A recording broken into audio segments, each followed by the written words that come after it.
Let's do a blind tier list for the 2024 college football season, sort of as an end cap to the year, with the USC Trojans being the first team. They get the bowl victory over Texas A&M. They still had a rough year with a lot of close one-score losses. So for the Trojans, I'm going to go high C tier just because of the way they were able to end the season. They were a net positive defensively by the end of the year, and that was nice. And the bowl win was obviously nice, but they've got to improve things. We get Arkansas. There were some improvements this season. The team gets to a bowl game. They win a bowl game. There's some confidence in these coordinators in Pittman. We'll see if that holds for the Hogs. Next up, we get the University of Utah. The Utes obviously just had a season that fell apart, lose a lot of close games. They weren't the worst team ever, the worst 5-7 team ever, but still, compared to their preseason expectations, just awful. Notre Dame, we're going to give them high A tier. They end the season really well. They end it hot. They find a way to win. They are the runners-up in the national title game. We're going to give them high A in anticipation of possibly getting Oregon or Ohio State on here. Next up is Rutgers, the Scarlet Knights, with another really solid season under Greg Schiano. They are competing in the Big Ten.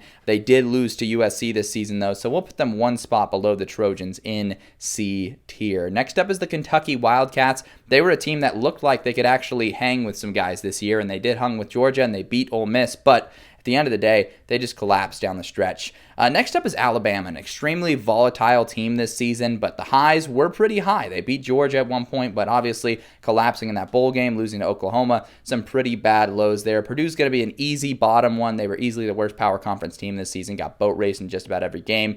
Next up, we get the Oregon Ducks. I think they just had the displeasure of matching up with Ohio State in the first round. If they don't, they probably make a run to the title game where they probably still lose to the Buckeyes, but got to show the Ducks some respect for being undefeated, best team in the regular season.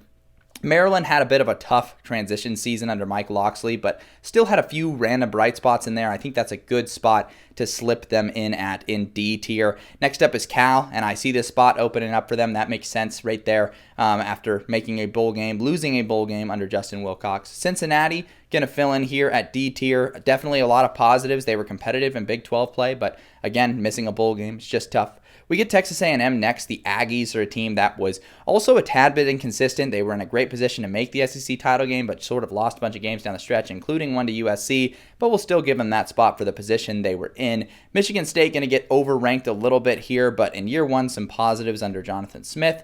And then finally, we get TCU. I don't hate that placement at A tier. If I had to switch a couple things around, maybe I'd put Bama a little bit higher next to Notre Dame. But let me know down in the comments, what do you think of this tier list, and which of these teams do you think was the best in the 2024 season?